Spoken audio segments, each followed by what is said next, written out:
Oi, pessoal, bom dia. Vamos dar continuidade às nossas aulas de mecanismos de coesão. Como nós falamos ontem, né, nas nossas duas primeiras aulas, os mecanismos de coesão são as costuras a que recorremos, né, são os elementos linguísticos que são costurinhas a que nós recorremos para poder entrelaçar ideias, porque o texto é um entrelaçamento de ideias, não é isso? Aliás, a palavra texto vem daí, né? Texto vem de tecido. Texto ele é um tecido, uma tessitura. Tá? E esses elementos que nós estamos estudando essa semana, e que vamos estudar também semana que vem, são elementos que fazem essa conexão, que fazem essa ligação para que esse tecido tenha sentido, não é isso? Ok, então vamos continuar, né? Novamente a Mafalda vai nos acompanhar, né? Exatamente porque ela é uma garota muito crítica, muito inteligente, né? Como vocês, né? E com certeza ela está sempre ligada aí nesses mecanismos, porque esses mecanismos com certeza nos fazem compreender melhor aquilo que nós lemos e produzir melhor, ou digamos, produzir textos melhores, né? Bom, então vamos lá, gente, continuando aí, nós vimos ontem que os mecanismos de coesão, eles servem para qual é o nosso objetivo, né, estudando os mecanismos de coesão, né, na verdade. O que tem para hoje também, né? Tivemos para ontem e o que temos para hoje? Identificar as seguintes classes e suas funções. Então, nós percebemos na aula de ontem que pronomes, advérbios, substantivos, verbos, preposições, conjunções, sobretudo em textos dissertativos argumentativos, né, porque vão ser exatamente os marcadores, né, de opinião, né, são essas conjunções ligando ideias que vão marcar a argumentação, na verdade, né? Então, o reconhecimento dessas classes gramaticais, você saber identificar essas classes gramaticais, saber quais são as funções dessas classes gramaticais, né? Pronomes retomam nomes, né? Os advérbios, o que fazem, os substantivos, a substância da frase, né? O verbo, a preposição ligando palavras, as conjunções ligando palavras também, mas ligando orações, né? Uma perspectiva um pouco mais ampla. Então, você identificar essas classes gramaticais e saber classificá-las e saber a sua funcionalidade dentro da frase, dentro do período, é extremamente importante para você compreender melhor um texto e, consequentemente, escrever melhor um texto também, né? E o valor semântico discursivo dessas classes de palavras, né? Porque o valor, quando a gente fala em semântica, a gente está falando em sentido, né? Então, quando a gente fala em valor semântico discursivo, qual o valor dessas palavras dentro daquele determinado texto, né? Dentro daquele contexto, tá? Então, para que haja coerência, gente, embora coerência e coesão dentro de todos os concursos estejam ligadas, né? Não significa que ter coesão é ter coerência, tá? Significa que se nós utilizarmos elementos coesivos adequados, o texto vai ficar coerente. Por quê? Porque as ideias vão sendo retomadas ao longo das frases, ao longo dos períodos, ao longo dos parágrafos, né? E se formos ampliando esse texto, cada vez mais. Nessa macroestrutura da significação de um texto, né? A microestrutura são os elementos linguísticos, e a macroestrutura é o sentido, né? Que se desenvolve, né? Que progride a partir do bom uso de elementos coesivos, tá?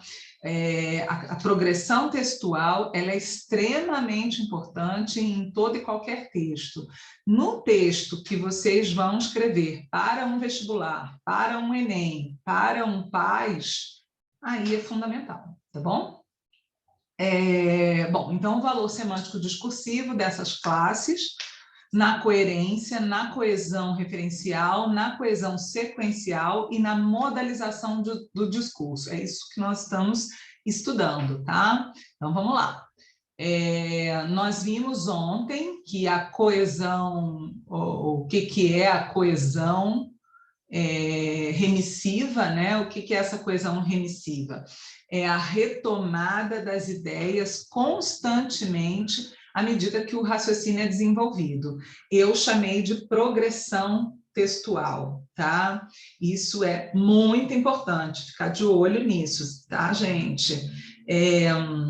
Uma ideia está amarrada em outra, que está amarrada em outra, que está amarrada em outra. Se for um texto literário, essas ideias estão poeticamente amarradas, e aí é preciso identificar quais são esses elementos, que daí são elementos poéticos, né? Porque é um outro gênero, né? Que estão ligando esse fio, né? Esse fio que segura, né? Esse fio desse tecido que é o texto.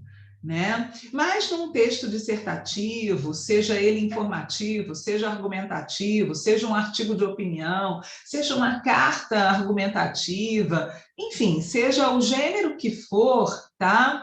Também há essa progressão. Em alguns gêneros, isso vai ser mais cobrado que em outros, né? Vai ser mais relevante, digamos assim, tende a estar muito bem definido, mais do que em outros, mas a progressão é sempre muito importante, tá? Nos textos dissertativos, como eu disse há pouco, fundamental. Então, a coesão remissiva, ela ocorre quando um termo ou expressão que foi citado ou que ainda será citado, lembra, vou parar aqui, né? Porque nós falamos ontem, esse termo, ele pode ser anafórico e catafórico. Anafórico é quando o termo retoma algo que já foi dito, lembram-se? E catafórico, ele ainda vai ser dito, né? Ele ainda vem, ele ainda vai aparecer no texto, tá? Então, ele é retomado por meio de outro termo que o substitui ou repete. Eu até poderia aí nesse slide dizer que substitui, repete ou ainda omite. Lembram-se da aula de ontem? Porque a elipse também é um mecanismo, né? De coesão, também é uma forma de estabelecer coesão, simplesmente omitir o termo. Então, eu posso substituir, por exemplo, por sinônimos, por pronomes, por advérbios, nós vimos ontem, vamos ver hoje de novo isso. Eu posso simplesmente repetir, ou eu posso omitir, é a elipse, tá certo? Então, vamos lá, continuando aqui. Continuando aqui, vou me diminuir. Vamos analisar os elementos de coesão no seguinte texto. O papel das escolas para o desenvolvimento da consciência planetária das crianças. Bom debate, né, gente? Vamos lá.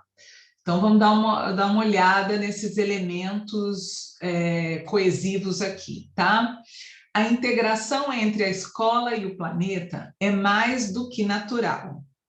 Aquela é o local onde as crianças aprendem sobre a sociedade não somente a interagir com ela, mas também a viver lá. Vamos lá, gente, vamos pensar nesses elementos? O que é o aquela? Aquela poderia ser... a que classe gramatical, já que a gente precisa identificar a que classe gramatical pertence àquela? O que é aquela? É um pronome. Pronome substitui nome. Qual é o referente semântico de aquela? A integração entre a escola e o planeta é mais do que natural. Aquela se refere à escola. Observe, gente, que a gente tem aí uma regra básica que é de concordância, né?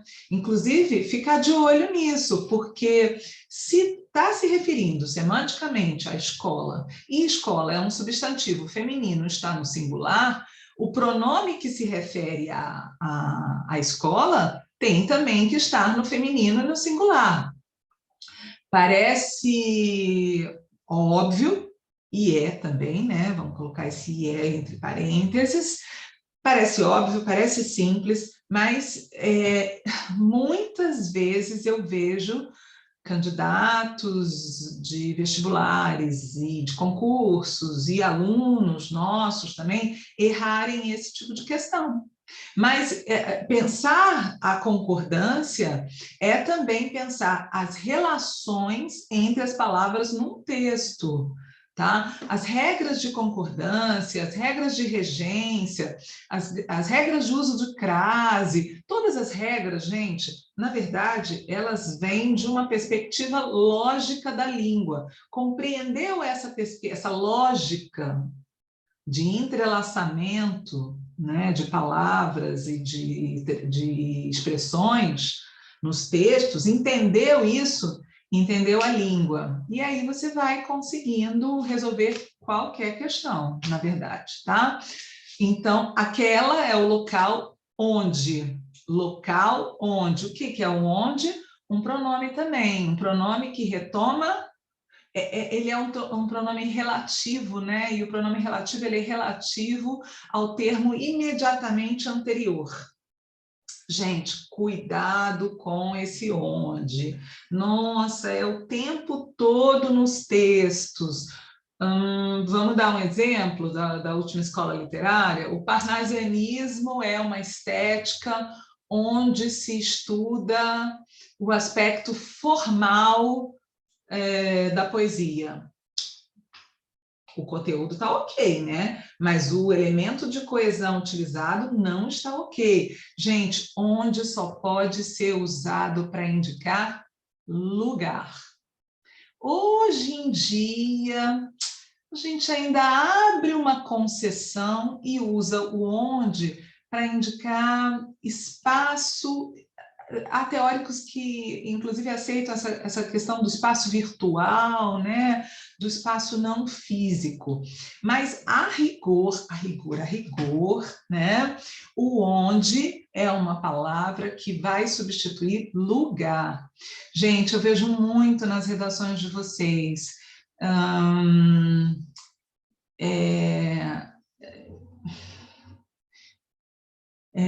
2020 foi o ano onde a pandemia... Não, gente, ano é relação temporal, não é espacial, compreendem? Então, eu não posso usar o onde. Gente, eu não podia não falar sobre isso, porque isso aparece demais nos textos. Então, vamos lá. Aquela é o local onde as crianças aprendem sobre a sociedade. Não somente a interagir com ela. Ela quem? Ela. Qual o referente semântico de ela? O que é ela? Um pronome pessoal do caso reto.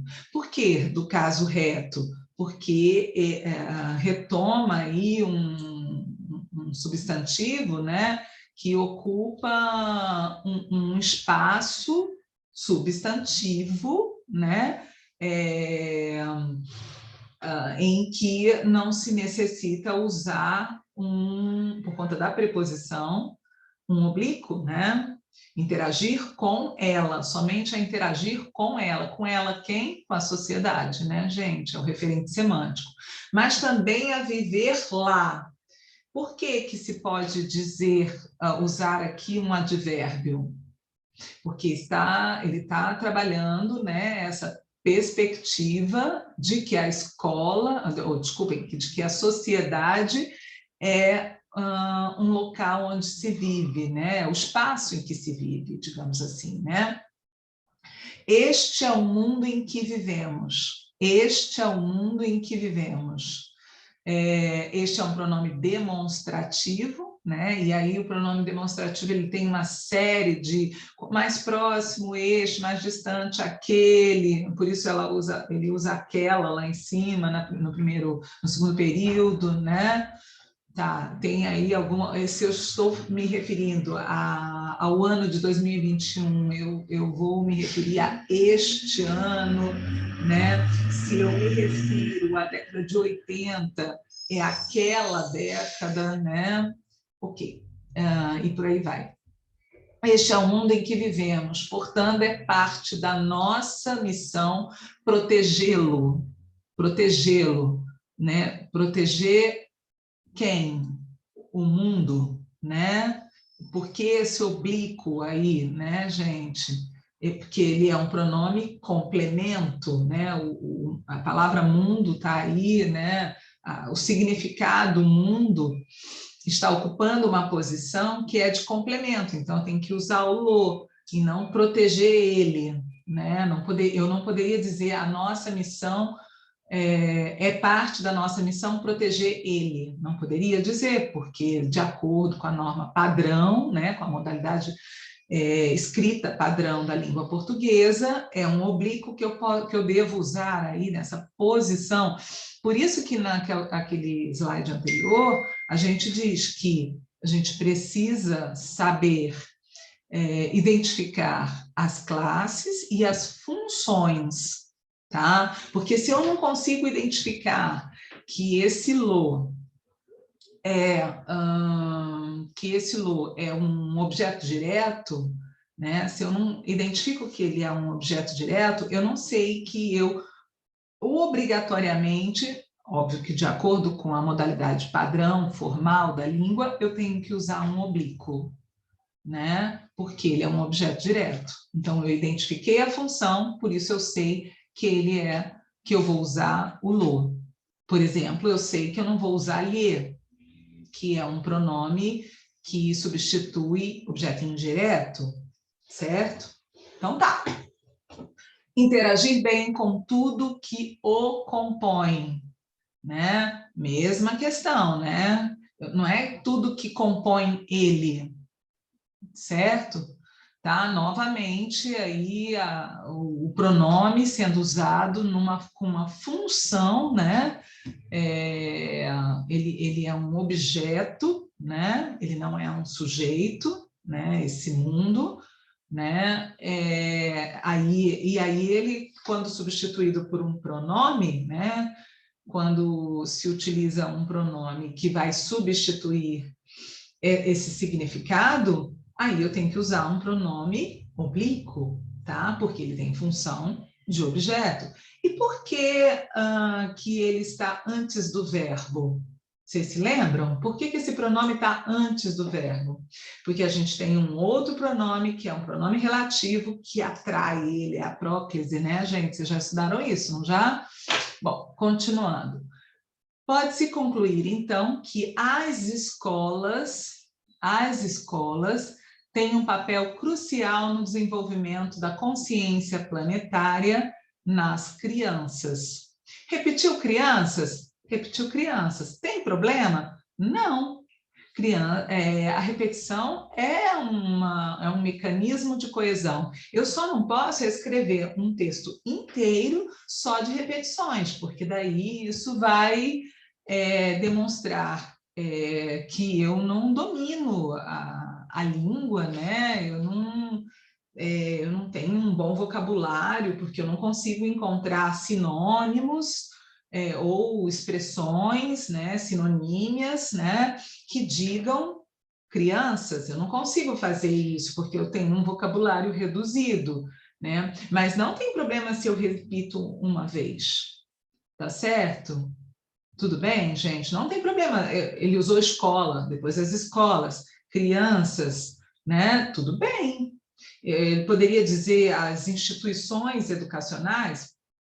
Poderia usar escolher uma outra maneira de se referir à escola, às escolas e às crianças? Poderia, mas ele optou pela repetição. Ok, tá? Desde que essa repetição não seja exaustiva, tá? Bom, então,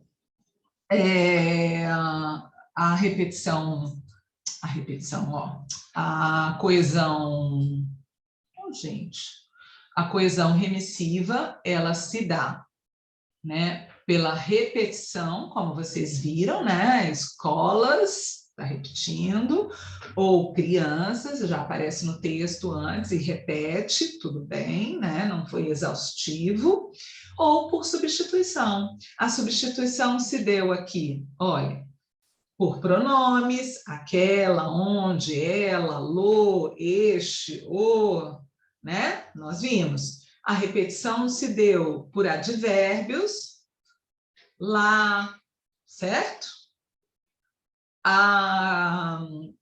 Ela pode se dar também por sinônimos, acho que aqui não. Por sinônimos, por hipônimos e hiperônimos, daqui a pouquinho a gente vê o que é isso, né? Mas são sinônimos também, né? Por expressões nominais e por elipses, né? Como eu disse no início da aula. Eu também posso fazer a coesão remissiva por meio de omissões. Eu posso omitir. Mas não se esqueça de que eu só posso omitir se tiver claro do que eu estou falando, né, gente? Se não tiver claro, fica difícil. A preguiça é a mãe de todos os vícios, mas uma mãe é uma mãe e é preciso respeitá-la. Pronto, é ótimo, super legal. A repetição, ela é enfática, ela é um elemento, né, do humor dessa produção, né? Essa produção, ela provoca humor aí, a repetição, né? Mas uma mãe é uma mãe, é preciso respeitar, né? O lá retoma, né, mãe, né? O lá é um pronome oblíquo, vejam que é feminino, está no singular, assim como mãe, que é um substantivo feminino, está no singular. O lá, ele é um pronome que vai retomar o que já foi dito antes, então ele é um anafórico, tá? Ele é um pronome anafórico. Agora, essa repetição ao final da fala, ela é totalmente expressiva, ela não é exaustiva, ela está aí exatamente para causar humor, tá certo? Que é a proposta, né? Então, continuando, vamos aos sinônimos. Vi uma garotinha correndo em minha direção, segurando uma espécie de embrulho. Quando se aproximou, a menina, então, para não repetir garotinha, a menina me deu um abraço e deixou o pacote caído no chão. Para não repetir embrulho, usou o pacote. Gente, conseguir trabalhar com sinonímias, isso é extremamente elegante num texto, tá? E eu até vou dizer mais, viu, gente? Os sinônimos, trabalhar com sinônimos indica que você tem um vasto, ó, não tem nada a ver com vasco, um vasto vocabulário, né? Significa isso, que você tem um vasto vocabulário. Mas esses sinônimos, eles também podem aparecer, né, essas substituições, digamos assim, com expressões. Posso substituir por expressões. Então, digamos, se eu estou falando acerca de uma determinada, o tema do meu texto, né, diz respeito a uma determinada área do conhecimento, se eu tenho conhecimento de alguém que eu cito, por exemplo, né? Se eu sei a nacionalidade, se eu sei algum hobby, né? Por exemplo, digamos que eu estivesse falando, quisesse falar de um Brasil do final do século XIX. E aí, para fazer referência à história do Brasil, estou lá na aula da Valéria, tá? É uma aula de história, tá bem, gente? E aí eu vou escrever, vou responder uma questão para a Valéria e quero falar sobre o final do século XIX no Brasil. E aí eu faço uma referência ao Machado de Assis, né? Em vez de eu repetir Machado de Assis, eu falo do bruxo do Cosme Velho, eu falo do escritor carioca, do escritor realista, enfim, quanto mais referências eu tenho, mais eu consigo substituir bem expressões, palavras dentro de um texto. E mais rico vai ficar o meu texto, tá bom? Isso demonstra um conhecimento. Em se tratando de Enem, por exemplo, gente, isso vai indicar que eu tenho um conhecimento, né, um conhecimento maior acerca de uma determinada área, né, do conhecimento. E isso já gera simpatia, gente, tá bom? E eu tenho que gerar simpatia nos meus textos, tá bom? Tem que ser agradável para o leitor ler o meu texto, bom? Então, tá, vamos aos hipônimos e hiperônimos. Vou cobrir esse aqui primeiro. Gente, é o seguinte, o que é um hipônimo? O hipônimo, eu vou dar uma resumida, tá bom? O hipônimo representa a parte, guarde isso, hipônimo é a parte. Hiperônimo, né? Hipo é pequeno, né, gente? Então, já associa aí a parte. O hiperônimo, hiper, né, já é grande. E então, pense no hiperônimo como o todo, a parte e o todo, tá? Por que eu estou falando assim? Deixa eu dar um exemplo.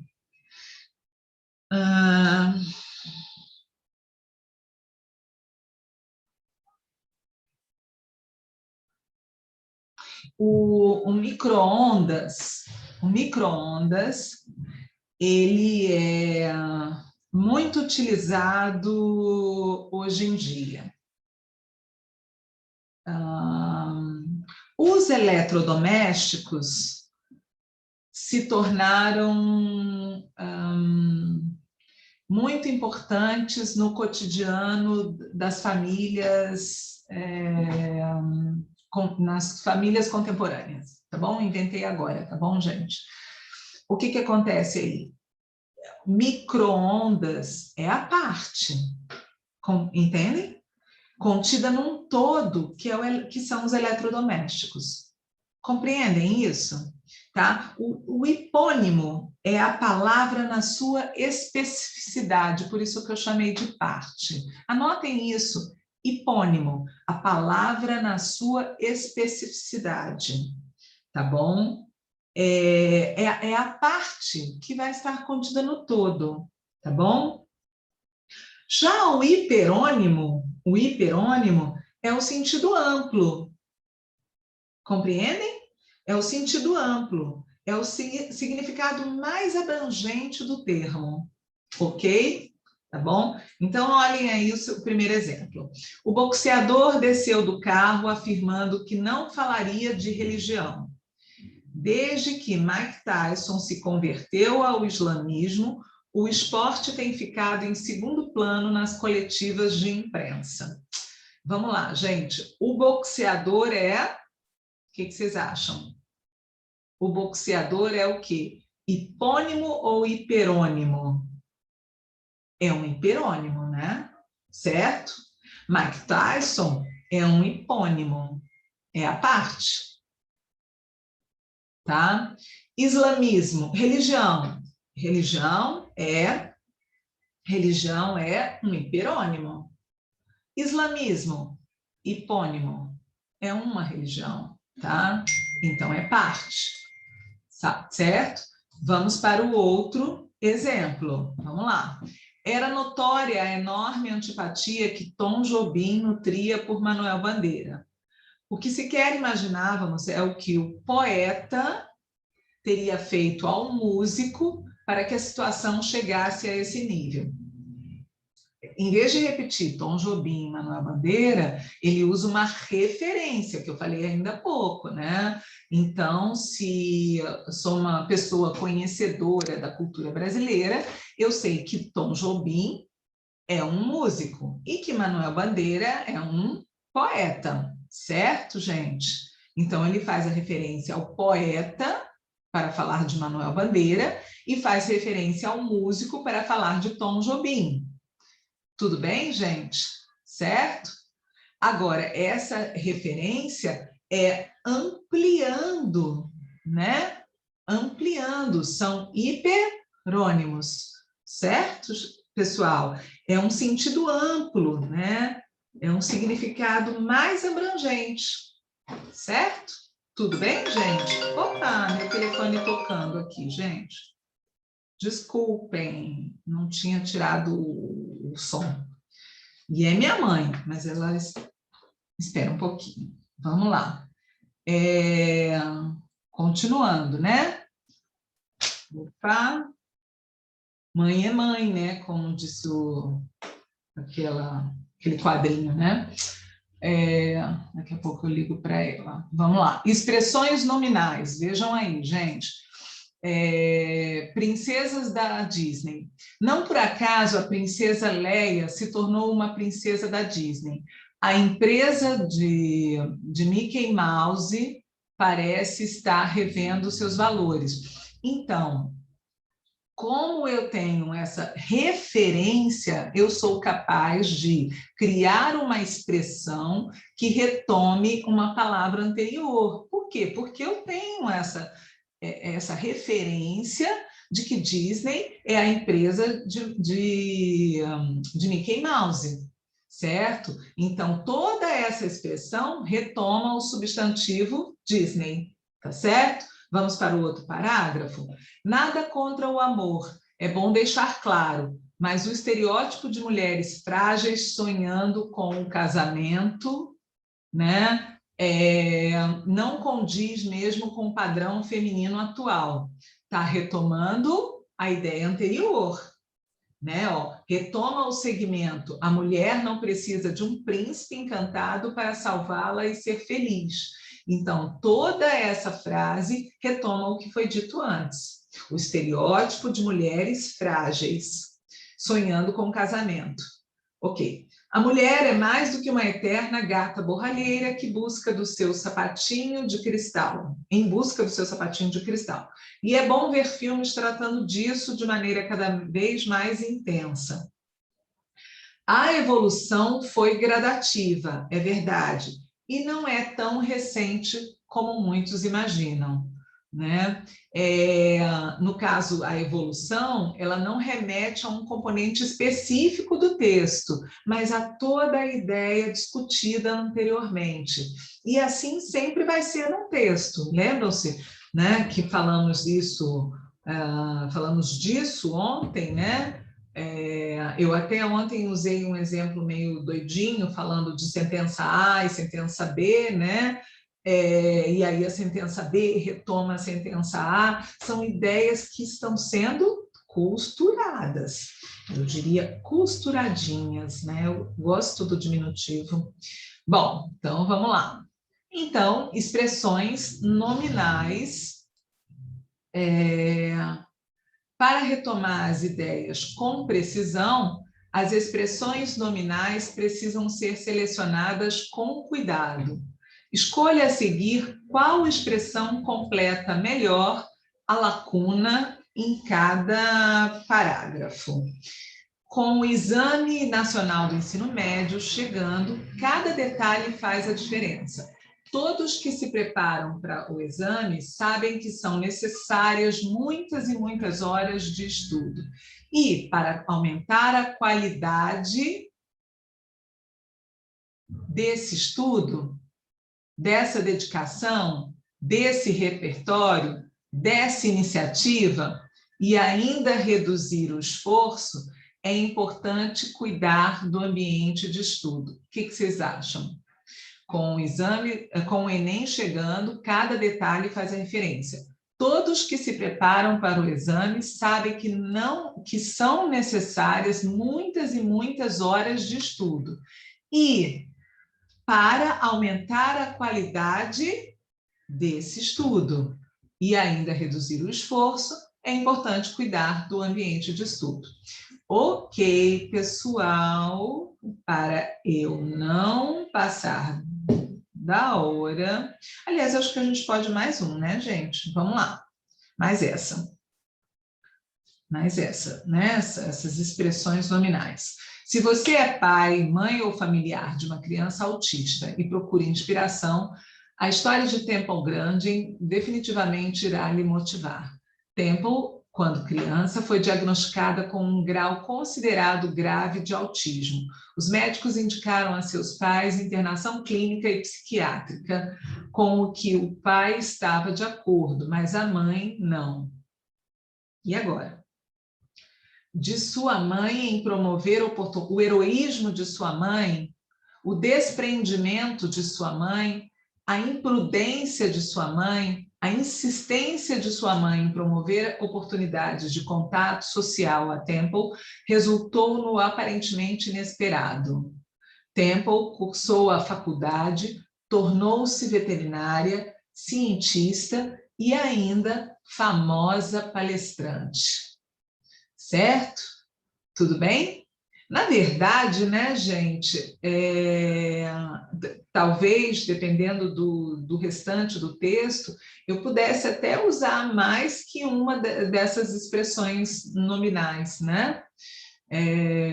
A insistência de sua mãe em promover oportunidades de contato social a Temple resultou no aparente inesperado, né? Ela cursou a faculdade. Ok? Pessoal, então, agora nós vamos parar por aqui. Eu vou colocar esses slides para vocês. Agora vem questões. Eu vou colocar esses slides para vocês na plataforma, e aí eu gostaria de combinar com vocês que vocês façam essas questões, tá? Para que a gente possa colocar o resultado, né, o gabarito dessas questões, e que vocês possam pensar um pouco sobre, tem aqui vários textos, ó, né, questão do ITA, acho que a gente colocou só ITA, são só questões do ITA, tá? E aí, façam essas questões para a próxima semana, tá certo? Tá? Se dediquem a elas, eu vou colocar os slides, não vou colocar o gabarito esta semana, tá certo? Vou esperar para que vocês pensem, resolvam, e aí eu venho com as respostas, tá bem? Um beijo grande para vocês, boa semana. Aliás, deixa eu sair daqui, né? Uma boa semana para vocês, resto de semana, tá? E a gente se encontra semana que vem. Beijo!